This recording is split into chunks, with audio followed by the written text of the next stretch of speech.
মাশাআল্লাহ, দেখেন কত সুন্দর দই হয়েছে না মারিয়া? দেখছেন, আসলে প্রথম অবস্থা যা হয়েছে তাই আলহামদুলিল্লাহ।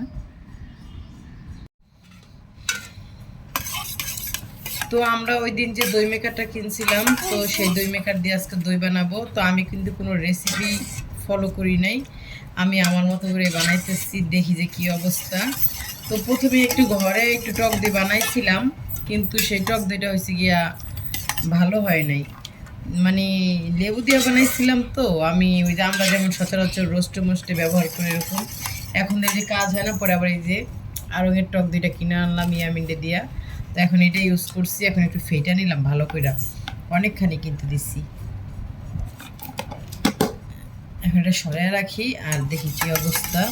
আর এটা টক দইটা আমি এসে গিয়ে আলাদা করে ফেটা নিচ্ছি, আর এটার ভিতরে আবার একটু দিয়েছিলাম, তাই নিজে ভালো করে ফেটে নিতেছি।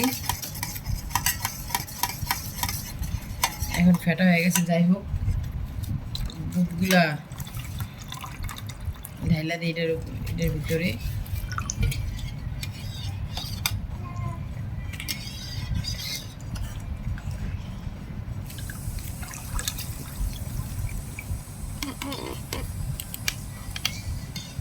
এই যে কিন্তু 1 কেজি দই হইব।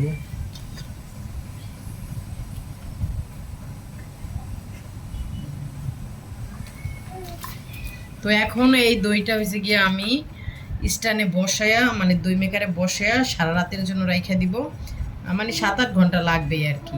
তারপরে সকালে উঠে আপনাদের এই দইটা দেখাবো যে কি অবস্থা, কতটুকু হইলো, কেমন হইলো।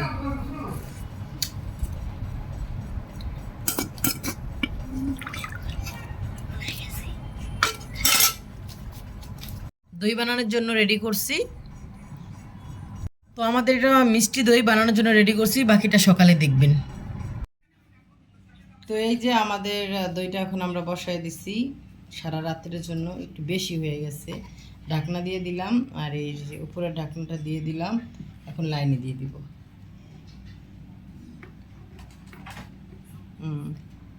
বিসমিল্লাহ করে সুইচটা দিয়ে দিই। তো এই যে লাইনটা কিন্তু আয়সা পড়ছে, এখন দেখি কয় ঘন্টা লাগে। এখন এটা দিয়ে দিচ্ছি, আমরা এখন খাওয়া দাওয়া করে শুয়ে পড়বো। সকালবেলা উঠা দেখবো দই কেমন হয়েছে, আপনাদের সাথে সেটা শেয়ার করব। তো সেই পর্যন্ত সবাই অপেক্ষা।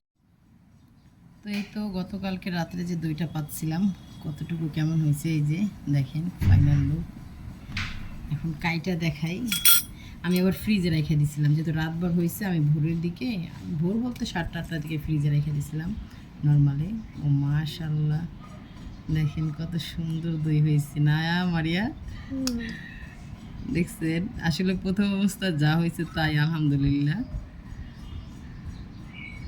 এখন খাইতে কেমন হইব আমি তো জানি না, যদিও আমি দুধের জিনিস এখন খাই না, তারপরেও একটু টেস্ট করে আপনাদের বলতেছি কেমন হয়েছে। আর একটু ভালো হইতো, যাক প্রথম অবস্থা যা হয়েছে আলহামদুলিল্লাহ। আমি একটু টেস্ট করে দেখি।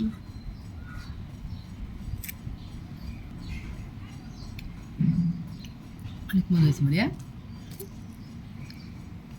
অনেক মজা হয়েছে। আচ্ছা, আপনারা এইভাবে দই বানিয়ে খাবেন। আর যাদের দই মেকার নাই, আমি কিন্তু সুন্দর একটা রিভিউ দিতে পারি। তুমি যাদের দই মেকার নাই, অবশ্যই একটা দই মেকার নিয়ে নেবেন, একেবারে সস্তায় 600 টাকার ভিতরে কিন্তু ডেলিভারি চার্জ ফ্রি সহ পাওয়া যেতেছেন এই দই মেকারটা। তো এই তো আমি কিন্তু পারফেক্ট দই না হলেও যা হয়েছে তা আলহামদুলিল্লাহ অনেক সুন্দর হয়েছে, খেতে অনেক মজা হয়েছে। তো সবাই ভালো থাকেন, সুস্থ থাকেন, আর আমাদের জন্য দোয়া করেন। আল্লাহ হাফেজ।